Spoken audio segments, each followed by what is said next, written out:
For 5 centuries, experts called Bosch's paintings madness, impossible nightmares with no explanation. Yet when artificial intelligence scanned every surviving canvas, it found a hidden order. Symbols placed with surgical precision, repeated across a dozen works, each one forming patterns that no scholar ever noticed. Suddenly, the oldest art mystery wasn't chaos at all. If Bosch had a secret system encoded in every brushstroke, what was he trying so hard to hide, and why did it take machines to finally crack his code? Hieronymus van Eycken entered the world around 1450 in the bustling Dutch town of S.Hertogenbosch.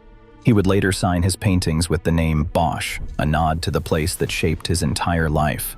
For all the chaos and invention in his art, the facts of his existence are almost painfully ordinary. He never left his hometown. He married, joined the local religious Brotherhood, and died in the same town in 1516, buried quietly in the chapel of the Brotherhood of Our Lady. The man himself left behind almost nothing. Not a single letter, diary entry, or personal account has survived. No student memoirs, no workshop records, no glimpse into his thoughts or daily habits.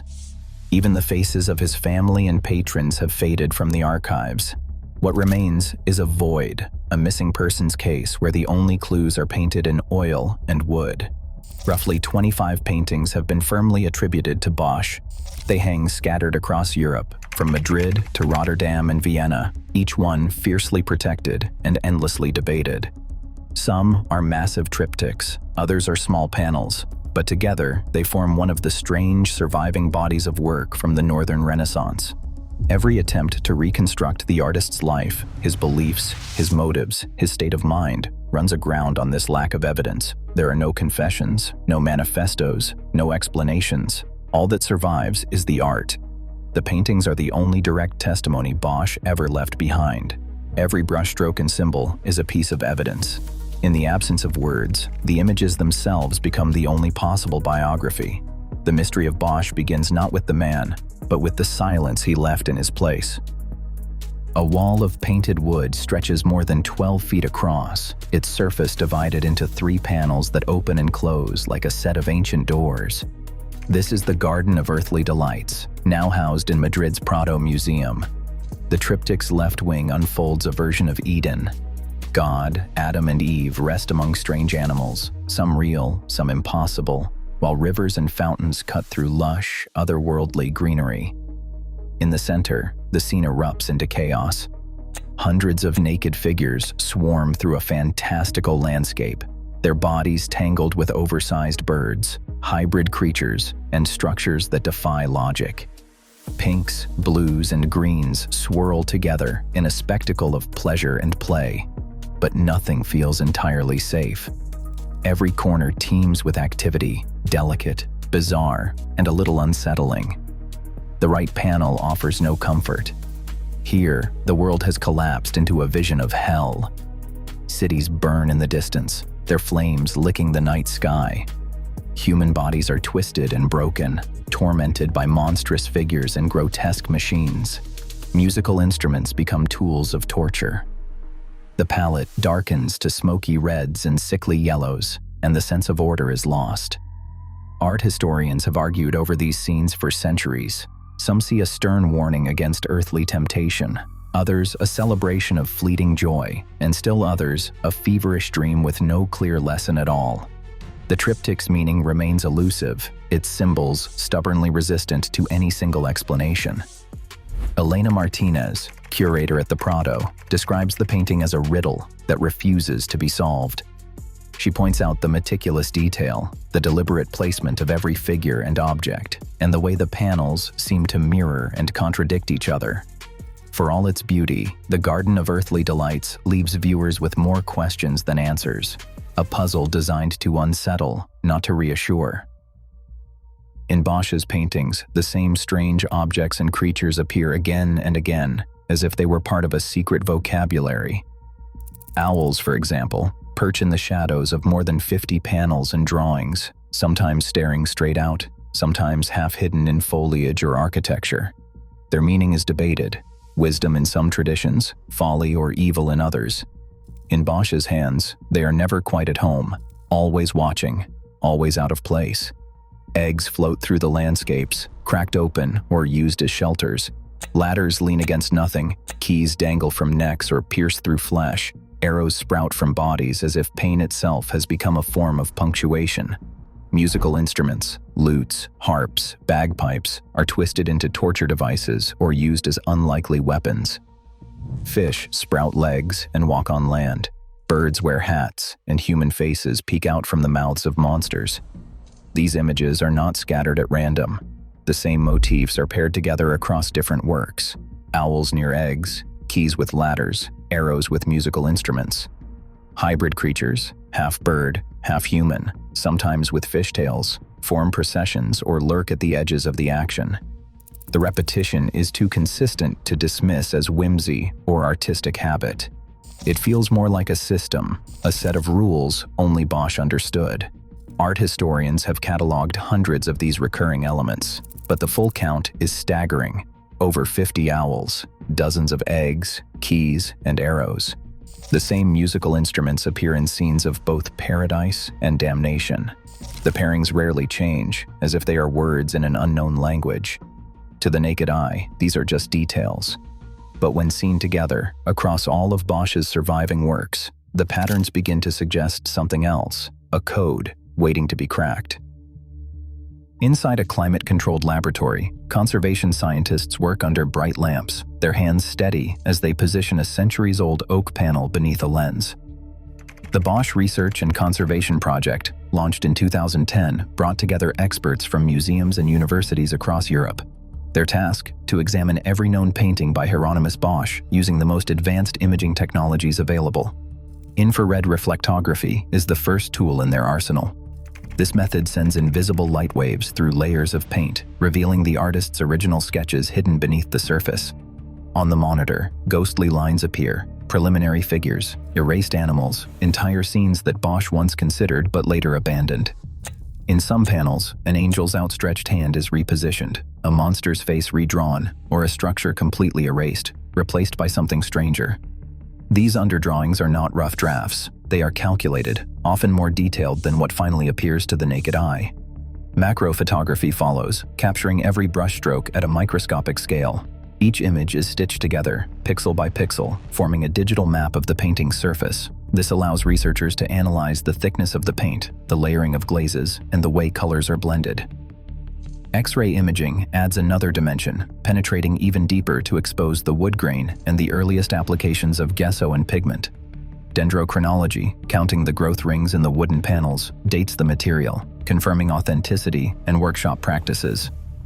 The result is a vast digital dataset, high-resolution images, spectral scans, and technical diagrams compiled for each painting.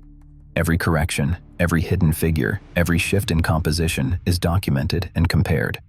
What emerges is a portrait of Bosch not as a wild improviser, but as a meticulous planner, constantly revising and perfecting his vision.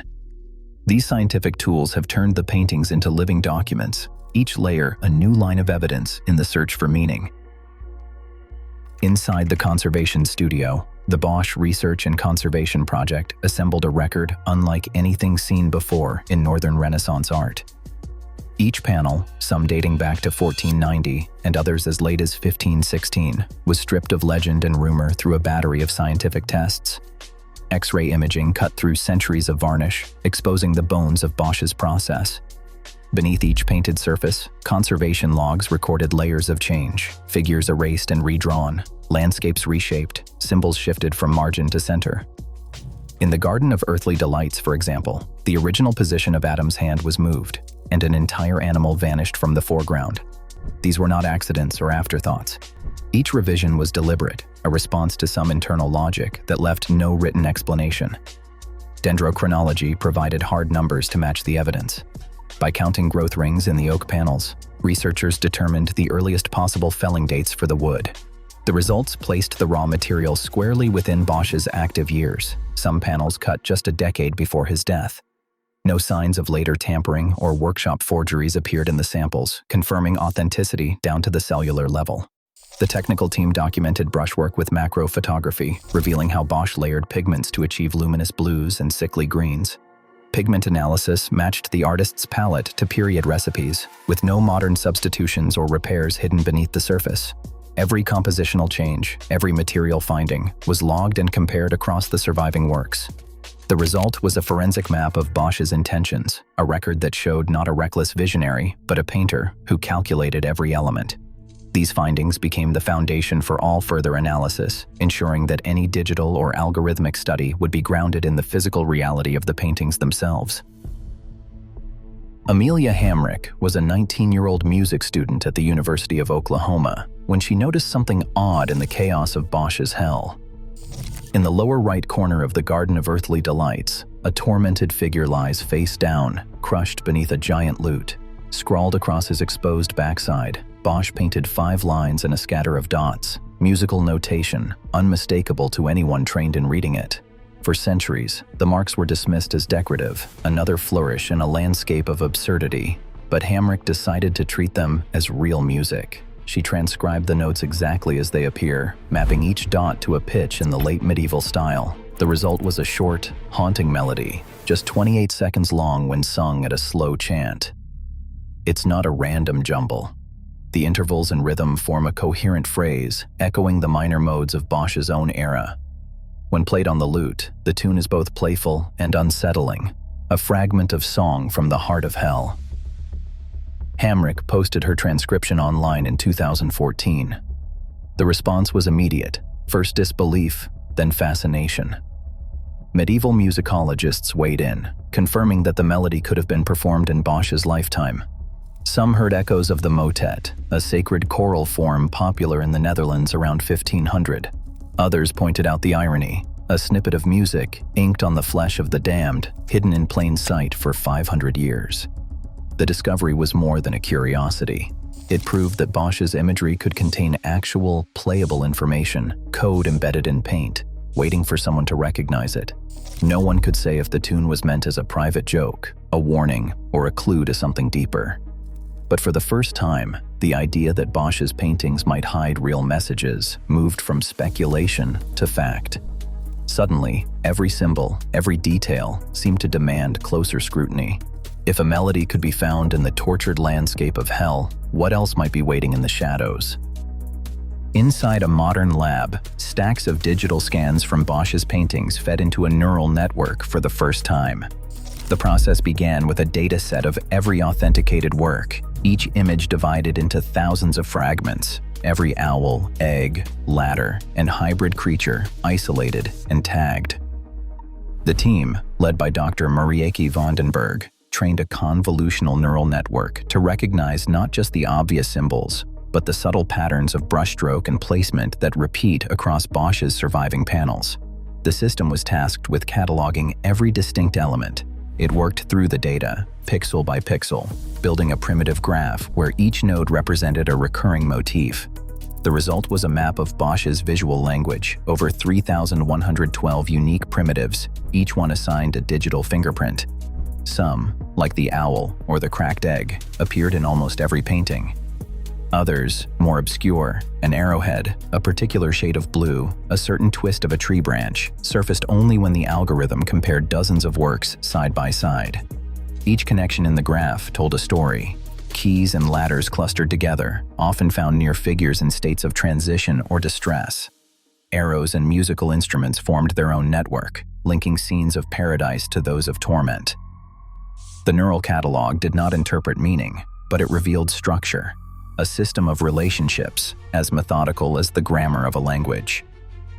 Patterns emerged that no human cataloger had ever charted. The numbers themselves became a kind of evidence, proof that the symbols were not scattered at random, but organized according to rules that could be counted and compared. For the first time, Bosch's chaos had a numeric map. The data offered a foundation for deeper analysis, stripping away centuries of speculation and grounding every future claim in the hard logic of pattern and repetition. The paintings were no longer just mysterious images, they were a coded archive, waiting for the next layer of discovery. In the digital archives, every symbol from Bosch's surviving paintings becomes a data point. Owls, eggs, ladders, and keys are mapped not just by appearance, but by their exact position and relationship to one another. As the algorithm tallies each instance, a new kind of order emerges, one that stretches far beyond human intuition. The numbers reveal that certain motifs cluster along invisible paths, repeating at intervals that are anything but random. The research team overlays these patterns with tables from medieval astronomy. In the late 1500s, scholars tracked the slow dance of the moon's nodes, a cycle lasting 18.5 years, invisible to the naked eye, but charted in ephemerides and almanacs. Bosch lived in a world where the heavens were measured with painstaking care, and where the timing of eclipses and conjunctions shaped calendars, festivals, even the planting of crops. The algorithm's map of symbols, when compared to these cycles, shows alignments that echo the lunar nodal rhythm. In several triptychs, the placement of key figures falls along axes that match the 18.6-year sequence. The same holds for the precession of the equinoxes, a grand cycle that medieval astronomers believed governed the fate of nations and souls alike. No written record ties Bosch directly to these calculations, but the precision is difficult to dismiss as coincidence. In the Garden of Earthly Delights, the horizon curves in a way that mirrors diagrams from contemporary cosmology. The progression of scenes, Eden, Earth, Hell, unfolds like the phases of a celestial clock. Even the clusters of hybrid creatures seem to orbit around focal points as if drawn by unseen gravitational forces. What appears to be chaos is, at the level of mathematics, a kind of order. The paintings become more than allegories or nightmares. They operate as calendars in oil and pigment, marking time not as humans count it, but as the cosmos does. Bosch's world was one where every event on Earth reflected a pattern in the sky. His paintings, decoded by machines, seem to remember that ancient harmony. Wilhelm Franger, writing in 1947, was one of the first to suggest that Bosch's paintings might serve as more than warnings or allegories. He proposed that the colors themselves formed a code, echoing the stages of the alchemist's magnum opus. Franger saw in Bosch's palette a deliberate sequence: black, white, yellow, red, negredo, albedo, citrinitas, rubedo, the four phases of spiritual transformation described in medieval alchemical texts. For decades, this theory was dismissed as wishful thinking, a product of post-war fascination with secret societies and hidden knowledge. But Franger's intuition lingered, resurfacing whenever a new detail in Bosch's work seemed too precise, too methodical to be accidental. Recent digital analysis has added a new layer to the debate. Researchers mapped the distribution of color across Bosch's major triptychs, using heat map software to visualize where each hue dominates. The results are striking. In the Garden of Earthly Delights, for example, the left panel's Eden glows with luminous whites and cool greens, a world untouched by corruption. The central panel explodes with pinks, yellows, and pale blue, as if the landscape itself is undergoing a chemical reaction. Then, in the right panel, the palette collapses into deep blacks and angry reds, the colors of putrefaction and fire.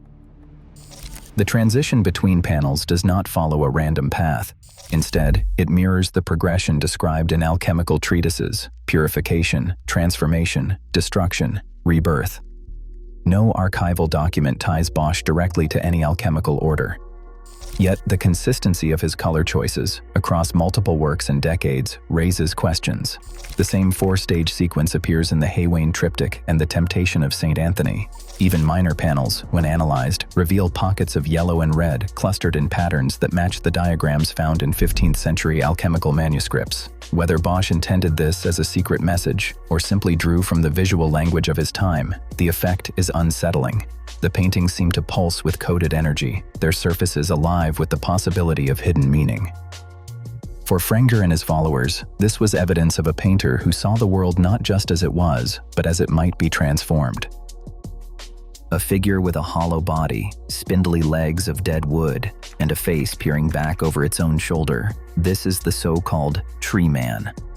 He appears in at least 4 of Bosch's paintings and drawings, always strange, always out of place, and almost always suspected to be a kind of self-portrait. The tree man's cracked eggshell torso, sprouting with improbable life, has fascinated viewers for centuries. But recent digital analysis has added a new layer to the mystery. The proportions of the tree man are not fixed. They change from one painting to the next, not at random, but in a way that follows a pattern. Researchers tracked the measurements of the figure's body, height, width, the angle of the head, the length of the tree trunk legs, across every authenticated appearance. The data revealed a steady, almost mechanical shift. On average, the tree man's proportions altered by about 3% per decade over the course of Bosch's career. In the earliest version, the figure is squat and compact, almost hidden among the chaos. By the last, painted near the end of Bosch's life, the tree man has stretched and grown, his form more dominant, the shell more open, the gaze more direct. This steady transformation does not match the changes in Bosch's style elsewhere. Other recurring motifs, owls, eggs, arrows, remain virtually unchanged year after year. Only the tree man evolves, as if Bosch was updating a personal signature, marking the passage of time with his own image. Some historians argue that this was a private code, a way for Bosch to place himself inside the narrative, not just as an observer, but as a living clock embedded in the painting. The tree man becomes more than a figure of nightmare. He is a record of the artist's own journey, a shifting self-portrait that tracks Bosch's life and the silent decades that passed between each panel. In a body of work where so much is hidden, the tree man stands as the most personal clue of all. In a quiet office above the city square, a stack of digitized ledgers offers the only documented link between Hieronymus Bosch and the Brotherhood of Our Lady. The records are methodical, written in careful Middle Dutch, tracking every new member and every payment made to the confraternity. On a yellowed page dated April 1487, the name Hieronymus van Aken appears among the sworn brothers, a line item sandwiched between a baker and a city official. The entry notes his admission fee and a small annual due, nothing more.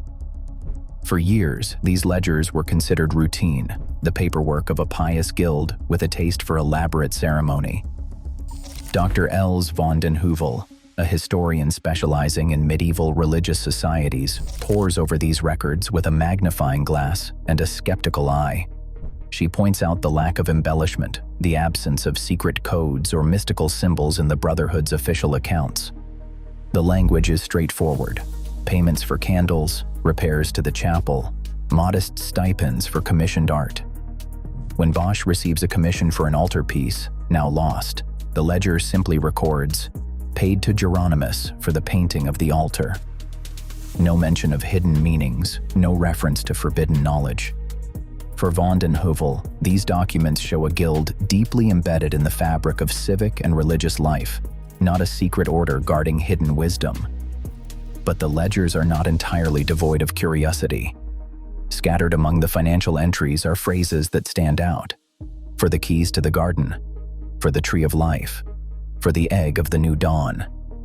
These are not explained, and they appear alongside payments for processional banners and ritual objects. Some researchers suggest these could be nothing more than poetic labels for standard devotional items. Others wonder if the language hints at a symbolic vocabulary shared between artist and patron, a private shorthand lost to time. Professor Michael Baxendal, a leading voice in art historical skepticism, offers caution against reading too much into these fragments. He argues that the Brotherhood's rituals and records reflect Orthodox Catholic piety, not coded heresy. The references to keys, trees, and eggs, he insists, are common in Christian iconography and would have been immediately understood by any member of the congregation. Baxendal warns that the temptation to find hidden messages in the mundane is a risk that grows with distance from the original context. Yet the ambiguity remains.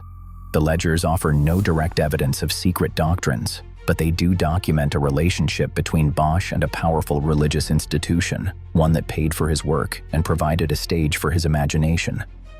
The Brotherhood's records, plain as they may seem, are the closest thing to a motive that survives. Whether they conceal a deeper layer of meaning or simply reflect the language of their age, the question lingers. What did Bosch and his patrons truly expect from these images? The answer, if it exists, is buried somewhere between the lines. In early 2021, a team of imaging scientists gathered in the conservation labs of the Prado Museum. Their goal was to push beyond the surface of Bosch's greatest puzzle using multispectral scanning, a technology capable of revealing paint layers invisible to the human eye. The panels of the Garden of Earthly Delights, removed from their frame for the first time in decades, became the center of a painstaking investigation. Each scan passed through the painted surface, collecting data on pigment composition, underdrawings, and the faintest outlines of forms that Bosch had concealed centuries before. As technicians processed the data, a pattern began to appear beneath the monochrome outer panels. The creation scene, long assumed to be a simple vision of the Earth's birth, hid a precise geometric structure. Faint lines traced a pentagonal grid across the panel, intersecting at points where no visible feature existed. The grid was not decorative, its vertices aligned with the placement of rivers, trees, and even the horizon itself, a hidden framework guiding the visible world. The geometry was too deliberate to be accidental, yet nowhere in Bosch's era was such a design prescribed for Christian art. Further analysis revealed something stranger. Within the grid's boundaries, shapes began to materialize. Shadowy figures, painted in a gray so diluted they blended with the background. These forms stood outside the transparent sphere that enclosed the Earth, watching from the darkness beyond. Their outlines were sharp, almost mechanical, unlike any angel or demon in Bosch's known iconography. The figures did not match Christian motifs. They suggested a logic foreign to the rest of the triptych. Radiocarbon analysis of the paint confirmed the pigments matched those used in the main composition, dating to the same decade as the rest of the work. There were no signs of later overpainting or restoration. Bosch himself had laid down these hidden layers, then covered them with the creation scene. The evidence pointed not to accident or later tampering, but to a conscious act of concealment. The discovery of the pentagonal grid and the hidden figures beneath the surface offered something Bosch's paintings had never provided before: physical proof of secrecy. For centuries, viewers had searched for meaning in the visible chaos. Now, buried beneath the paint, was a structure that spoke of intention, a buried order, mapped and measured, that Bosch had gone to great lengths to hide. Today, artificial intelligence raises new questions as fast as it claims to solve old ones. When even Bosch's visions become data for algorithms, the line between mystery and meaning blurs. What we uncover says as much about our own era as about his. The real disturbance is not in the paintings, it is in how technology changes what we're willing to see. What would we find if we looked at our own world with such relentless scrutiny?